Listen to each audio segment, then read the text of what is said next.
ഒരു ചെറിയ അല്ലെങ്കിൽ വേണ്ട എന്തിനാ പറഞ്ഞ് ബോറാക്കണല്ലേ, നേരെ വീഡിയോ എടുക്കാം. എന്നാൽ പിന്നെ തുടങ്ങാല്ലേ.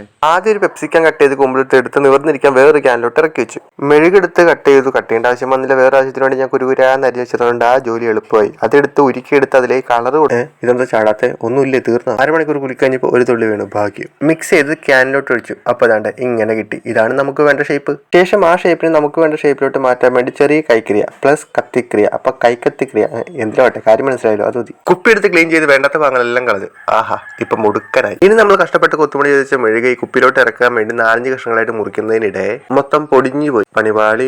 എനിക്ക് വിഷമമൊന്നുമില്ല, എന്നാൽ ചെറിയൊരു സങ്കടം. എന്നാൽ ഇമാതിരി അൽക്കുലത്തെ പരിപാടികളിൽ തോറ്റെടുക്കുന്ന ശീലം നമുക്ക് പണ്ടേ ഇല്ലല്ലോ. അതുകൊണ്ട് മാത്രം വീണ്ടും ഒന്നേം തുടങ്ങി സേഫായി ഇവിടം വരെ എത്തി. ഇനി ഓരോ പീസുകളായിട്ട് കുപ്പിക്കുള്ളിലേക്ക് ഇറക്കിച്ച് കുപ്പിക്കുള്ളിൽ വെച്ച് ഒട്ടിച്ചെടുക്കുന്നതിന് വേണ്ടി പശു ഉപയോഗിക്കരുത്. പകരം മെഴുകി തന്നെ ഒരുക്കി വീഡിയോ കാണുന്നത് പോലെ ചെയ്യാം. മെഴുകൊട്ടിക്കാൻ മെഴുകി തന്നെ ഉപയോഗിക്കുമ്പോൾ ബലം കൂടുമല്ലോ ലോലേ. അങ്ങനെ കഷ്ടപ്പെട്ട് കുറച്ചധികം നേരത്തെ പരിപാടിക്കൊടുവിൽ എല്ലാം ഒട്ടിച്ചതുപോലെ എടുത്തിട്ടുണ്ട്. അപ്പോഴും കഷ്ണങ്ങൾക്കിടയിൽ വിടവുണ്ടായിരുന്നു. ആ വിടവും ഇപ്പൊ ചെയ്തപോലെ സെറ്റ് ചെയ്യാം. അങ്ങനെ ചുമന്ന മണ്ണ് സെറ്റായി പച്ച ഭൂമിക്ക് പച്ചക്കളർ. കളർ കൊടുക്കുമ്പോൾ ഗ്ലാസ്സിൽ പറ്റിയാൽ അത് ഉണങ്ങി കഴിയുമ്പോൾ തുണി വെച്ചൊന്ന് ഉരച്ചാൽ വിട്ടുവരും. അങ്ങനെ അത്രയും ഭാഗം സെറ്റായി. അതിന്റെ ഉള്ളിൽ വെക്കാൻ വേണ്ടി ഒരു കുഞ്ഞു മരം ഒരു വരവെന്നാണല്ലോ. മരത്തിന് ആദ്യം ഇല, അതിനുവേണ്ടി ഒരു സ്പോഞ്ച് എടുത്ത് ഇഷ്ടമുള്ള ഷേപ്പിലാക്കി കളർ കൊടുക്കുക. തണ്ടിന് വേണ്ടി ഈർക്കിലായാലും മതി. ഞാൻ റീഫില്ലറിന്റെ മോനെടുത്തു. കളർ അടിച്ച് സ്പോഞ്ചിലേക്ക് ചേർത്ത് വെച്ചു. ഇപ്പൊ മരം റെഡി.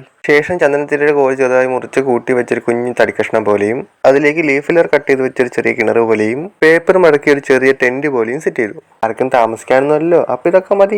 ശേഷം കുപ്പിയിലേക്ക് ഇറക്കി വെച്ച് സംഗതി സെറ്റ്. കുറച്ച് വെള്ളം എടുത്ത് അതിലേക്ക് നീല കളർ കലക്കി സിറിഞ്ചിലേക്ക് എടുത്ത് കുപ്പിക്കുള്ളിൽ ആരും ശ്രദ്ധിക്കാതെ പോയ ഗ്യാപ്പ് ഉണ്ടായിരുന്നു. ആ ഗ്യാപ്പിലൂടെ താഴേക്ക് എത്തിച്ചു.